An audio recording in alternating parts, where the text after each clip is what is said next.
A different kind of school.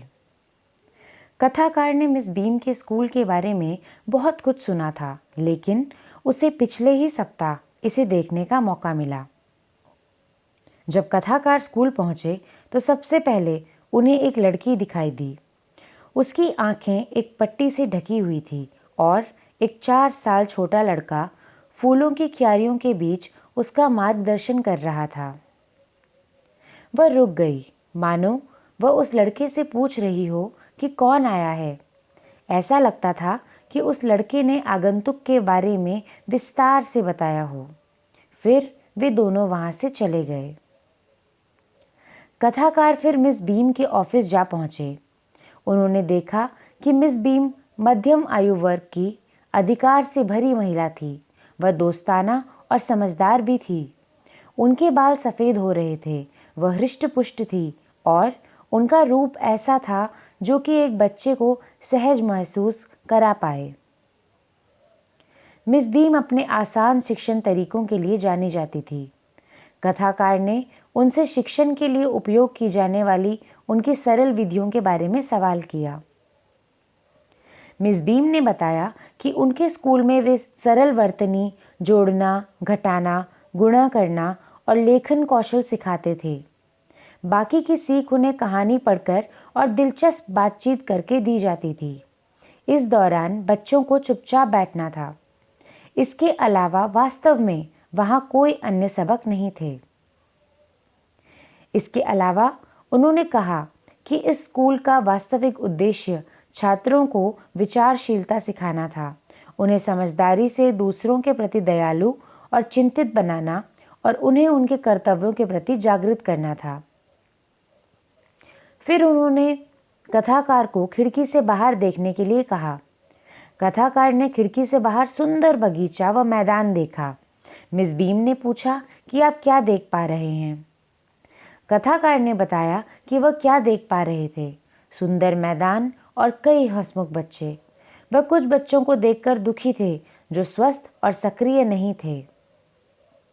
उसने 2 बच्चे देखे जिन्हें देखने में परेशानी थी। उन्होंने बैसाखी के साथ एक लड़की को भी देखा जो दूसरे बच्चों को खेलते देख रही थी। कथाकार को लगा कि वह लड़की चल नहीं सकती। मिस बीम हंसी और उन्होंने समझाया कि वह बैसाखी के साथ जो लड़की है वह अपंग नहीं, बल्कि ये उसका लेम डे था। दूसरी लड़कियां भी अंधी नहीं थी, लेकिन अपने ब्लाइंड डे को मना रहे थे। कथाकार के अचरज भरे रूप को देखकर वह फिर से हंसी। कथाकार आश्चर्यचकित थे जब मिस बीम ने उन्हें बताया कि यह उनकी शिक्षण प्रणाली का बहुत ही महत्वपूर्ण हिस्सा है। मिस बीम ने उन्हें बताया कि यह उनके प्रशिक्षण का ही एक भाग्य है कि वे दुर्भाग्य के बारे में जानें तथा उसमें सहभागी बने। हर सत्र में हर बच्चे के लिए एक दिन अंधा बनने का, एक गूंगा, एक बहरा, एक बधिर, एक लंगड़ा तथा एक घायल बनने का दिन नियत है। अंधे दिन के दौरान उनकी आंखों पर पट्टी बंधी होती है। पट्टी रात को ही बांध दी जाती है ताकि वे सुबह ही अंधा होने की परेशानी समझ सकें। उनकी मदद का कार्य अन्य बच्चों को दिया जाता है। इस प्रकार वे सभी कुछ सीखते हैं, जिनका अंधा दिन है वो भी तथा उनका सहायक भी। मिस बीम ने आगे कहा कि इस प्रकार के खेल से बहुत लापरवाह बच्चा भी दिन के अंत में जिम्मेदार होना सीख जाता है तथा वह दुर्भाग्य के प्रति संवेदनशील हो जाता है। मिस बीम ने कथाकार को बताया कि वह अंधा दिन सबसे बुरा था, लेकिन कुछ बच्चों के अनुसार गूंगा दिन सबसे कठिन था, क्योंकि उनके मुंह बंद नहीं किए जा सकते थे। बच्चों को उस मामले में अपनी इच्छा शक्ति उपयोग करना पड़ता था। फिर वह कथाकार को बगीचे में ले गई ताकि वह बच्चों और उनकी भावनाओं को खुद देख और समझ सकें। मिस बीम ने कथाकार को एक लड़की से परिचय करवाया जिसकी आंखों पर पट्टी बंधी थी। कथाकार ने लड़की से पूछा कि क्या उसने कभी झांकने की कोशिश की है। लड़की ने उत्तर दिया कि यह धोखा होगा। उसने बताया कि उसे एहसास नहीं था कि अंधा होना इतना बुरा था। वह कुछ भी नहीं देख पा रही थी और हर कदम पर एक आशंका थी कि किसी चीज से टकरा ना जाए। ऐसे में बस नीचे बैठना एक सुकून था। कथाकार ने पूछा कि क्या उसके मददगार दयालु थे। लड़की ने बताया कि वह अच्छे थे, लेकिन उनकी देखभाल की तीव्रता कम थी। उसे भरोसा था कि वह अपनी बारी के दौरान एक बेहतर सहायक होगी। लड़की का मानना था कि जिन लोगों ने अंधेपन का अनुभव किया था वे बेहतर सहायक बन सकते हैं, क्योंकि वे स्थिति को समझने में सक्षम थे। कथाकार फिर उस लड़की के साथ टहलने निकले। इस दौरान लड़की ने उन्हें कहा कि रास्ते में जो भी दिख रहा है वो उसके बारे में उसे बताते रहें।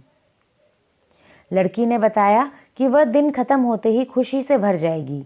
उसके अनुसार अन्य बुरे दिन अंधे होने की तुलना में आधे से भी बुरे होंगे। अन्य चीज़ें मज़ेदार थी, जैसे पैर बांधने पर कूदना, हाथ बांधना और यहाँ तक कि बहरा होना, लेकिन वास्तव में अंधे होने से उसे डर लगता है। उसके मन को इस डर से परेशान करता है कि उसे चोट लगेगी। लड़की के पूछने पर कथाकार ने उससे बताया कि वे खेल के मैदान में थे और घर की ओर चल रहे थे। उन्होंने बताया कि मिस बीम एक लंबी लड़की के साथ बगीचे में ऊपर नीचे चल रही थी। लड़की ने कथाकार से पूछा कि उस लड़की ने कौन सी पोशाक पहनी थी। उन्होंने उसे कपड़े के बारे में विवरण दिया।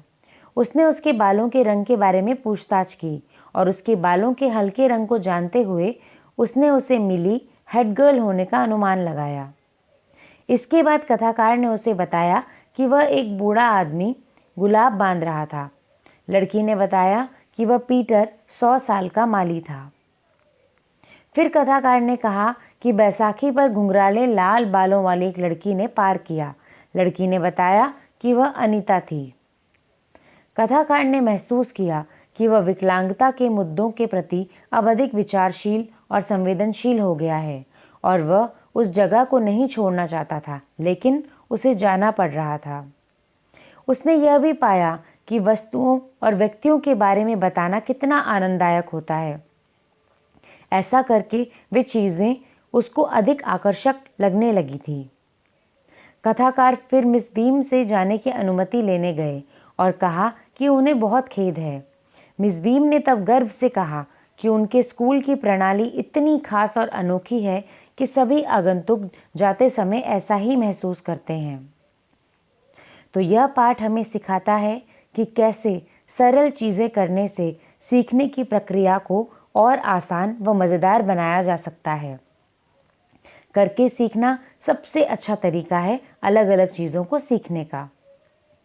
यह कथा हमें सिखाती है कि दैनिक कार्यों के साथ ही बच्चों को अपने वातावरण, समाज तथा उससे जुड़ी समस्याओं के प्रति जागरूक होना चाहिए। सिर्फ तभी बच्चे अधिक जागरूक नागरिक बन सकते हैं।